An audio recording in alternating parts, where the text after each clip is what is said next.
पिछले एपिसोड में आपने देखा कि ऐश वर्सेस रोहन की बैटल शुरू होती है, जहां पर ऐश का पिकाचू इजीली रोहन के ग्लिम फेदर को डिफीट कर देता है। जिसके बाद रोहन अपने सेकंड पोकेमॉन की तरह सोमनिवोर को भेजता है। पिकाचू और सोमनिवोर में काफी लंबी बैटल चलती है, जिसमें पिकाचू वीक भी हो जाता है, पर एंड में वो सोमनिवोर को डिफीट कर देता है, जिससे रोहन के पास अब सिर्फ और सिर्फ एक ही पोकेमॉन बचता है। वो अपने लास्ट और सबसे स्ट्रॉन्ग पोकेमॉन को भेजता है, जो कि डायनो फैरियर था, जो कि किलोसा रीजन का एक एंशिएंट और काफी रेयर पोकेमॉन था। वो पिकाचू को वीक करके स्टोन एज अटैक का यूज करता है। और अब आगे काफी सारे पत्थर पिकाचू की तरफ बढ़ना स्टार्ट होते हैं और पिकाचू अभी भी जमीन पर गिरा हुआ था। वो बहुत ज्यादा वीक हो चुका था। ऐश बोलता है पिकाचू एक एक करके सारे पत्थर के ऊपर जंप करो और उनको डॉज कर लो। पिकाचू उठने की पूरी कोशिश करता है और आखिरी में सफल भी हो जाता है। वो एक एक करके सारे पत्थर के ऊपर जंप करता है, पर आखिरी पत्थर पिकाचू के ऊपर लग जाता है और अब पिकाचू बहुत ज्यादा वीक हो चुका था। कमेंटेटर बोलता है कि लगता है कि डायनो फेरर के सामने पिकाचू नहीं टिक पाएगा। ब्रॉक, मिस्टी और सहीना स्टेडियम में बैठे होते हैं। ब्रॉक बोलता है कि मैंने अभी डायनो फैरियर के ऊपर रिसर्च की है और मुझे काफी ज्यादा इंटरेस्टिंग चीज पता चली है। डायनो फैरियर एक असली पोकेमॉन नहीं है, बल्कि एक मैन मेड पोकेमॉन है।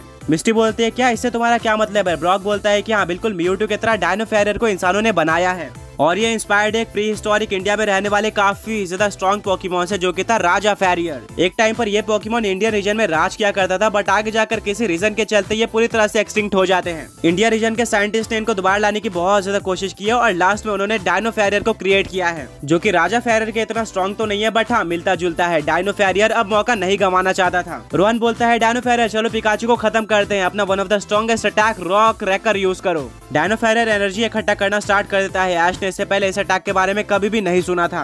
ऐश बोलता है पिकाचू अभी तुम्हें खड़े होना पड़ेगा, पर पिकाचू मूव नहीं कर पा रहा था और ना ही ऐश पिकाचू को वापस ले सकता था, क्योंकि डायनो फैरियर ने जॉ लॉक अटैक का यूज किया था, जिसके चलते पिकाचू को अब ऐश वापस नहीं ले सकता था। अब ऐश के पास कोई और चांस नहीं बचता। वो अपने हाथ की तरफ देखता है जहाँ पर जी रिंग मौजूद थी। ऐश के फ्रेंड शॉक हो जाते हैं। सहीना बोलते हैं कि क्या तुम भी वही सोच रहे हो जो कि मैं सोच रही हूँ? ब्रॉक बोलता है कि हाँ लगता है कि ऐश जी मूव का यूज करने वाला है। ऐश अपनी हेड पिकाचू को दे देता है और बोलता है कि पिकाचू अभी 10 मिलियन थंडरबोल्ट का यूज करो। पूरा स्टेडियम और कमेंटेटर शॉक रह जाते हैं। कमेंटेटर बोलता है कि ऐश एक काफी ज्यादा यूनिक फेनोमेना का यूज करने जा रहा है। अब डायनो फैरियर ने अपनी पूरी एनर्जी कलेक्ट कर ली थी, जिसका यूज करके वो एक काफी ज्यादा बड़ा पत्थर क्रिएट करता है और उसको पिकाचू की तरफ फेंकता है। वहीं पर दूसरी तरफ पिकाचू भी पूरी तरह से रेडी हो जाता है। वो यूज करता है 10 मिलियन थंडरबोल्ट्स का। दोनों अटैक पास आ जाते हैं, पर डायनो फैरियर का इतना ज्यादा स्ट्रॉन्ग अटैक 10 मिलियन थंडरबोल्ट के सामने कुछ भी नहीं था। उस बड़े पत्थर को पिकाचू के 10 मिलियन थंडरबोल्ट की सिर्फ और सिर्फ एक ही बीम डिस्ट्रॉय कर देती है और अब सारी बीम डायनो फैरियर की तरफ बढ़ रही थी। रोहन बहुत ज्यादा डर जाता है। उसने ऐसा कुछ कभी भी अपने जर्नी में नहीं देखा था और उसको समझ में नहीं आता है कि अब क्या करना चाहिए। रोहन बोलता है कि डायनो फैरियर अभी रॉक टूम अटैक का यूज करके अपने चारों तरफ पत्थर बना लो, जिससे तुम इस अटैक से बच पाओ।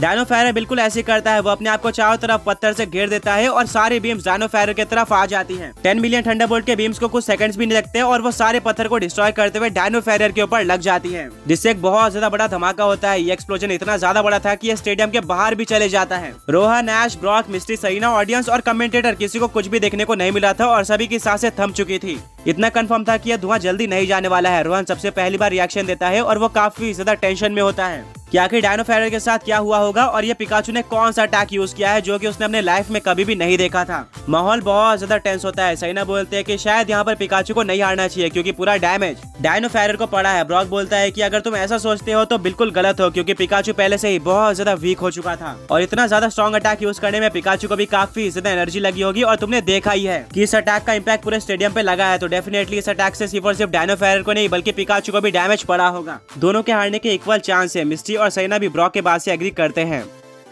आगे बढ़ने से पहले पिछले पॉकी क्विज के विनर्स ये रहे।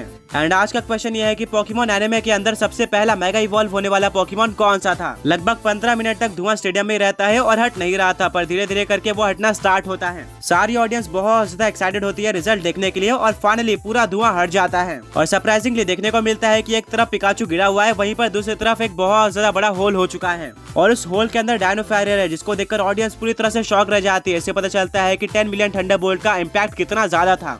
बैटलफील्ड पूरी तरह से डिस्ट्रॉय हो चुकी थी और रोहन बिलीव नहीं कर पा रहा था कि आखिर कोई पोकेमॉन इतना स्ट्रॉन्ग अटैक कैसे यूज कर सकता है। ऐश भी नर्वस होता है और बोलता है कि पिकाचू क्या तुम ठीक हो, पर पिकाचू कोई भी रिस्पांस नहीं देता है। रेफरी सबसे पहले पिकाचू के पास जाता है और पिकाचू के उठने का वेट करता है, पर पिकाचू कोई भी मूवमेंट नहीं देता है। इसके बाद रेफरी डायनो फैरियर के पास जाता है और डायनो फैरियर भी कोई मूवमेंट नहीं दे रहा था। फाइनली रेफरी डिक्लेयर कर देता है कि पिकाचू और डायनो फैरियर दोनों ही आगे बैटल नहीं कर सकते।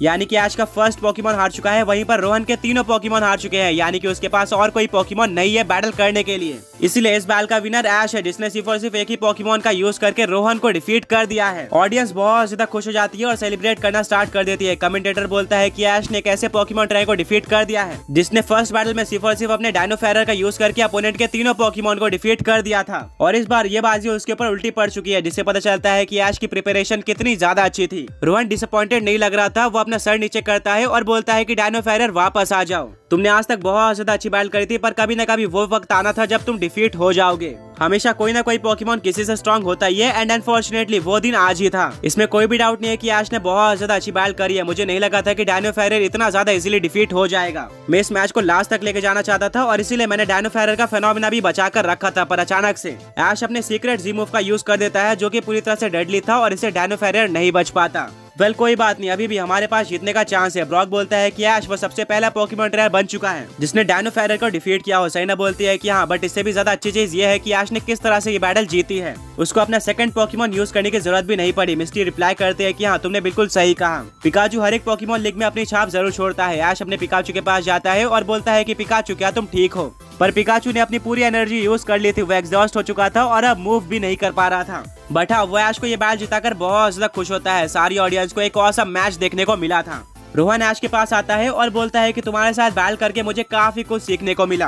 कभी भी अपोनेंट को अंडर एस्टिमेट नहीं करना चाहिए और मैं तुम जैसे पोकेमॉन ट्रेनर से हमेशा बैटल करना चाहता था। अनफॉर्चुनेटली मेरा सामना तुमसे पोकेमॉन लीग में हुआ। अगर तुम मुझसे पहले मिले होते तो मैं और भी ज्यादा ट्रेनिंग करके तुम्हें डिफीट करने की कोशिश करता, पर कोई बात नहीं, ये सब बैटल का पार्ट है। ऐश खड़े हो जाता है और बोलता है कि रोहन तुमने भी बहुत ज्यादा अच्छी बैटल करी है। रोहन एक स्माइल करता है और बोलता है कि मैं ये जानकर खुश हूँ कि तुम जैसे पोकेमॉन ट्रेनर को मेरी बैटलिंग स्टाइल पसंद आई, और अगले 2 राउंड में भी मैं तुम्हें इम्प्रेस करना चाहता हूँ। अभी तक मैं हारा नहीं हूँ और ये टूर्नामेंट एंड नहीं हुआ है।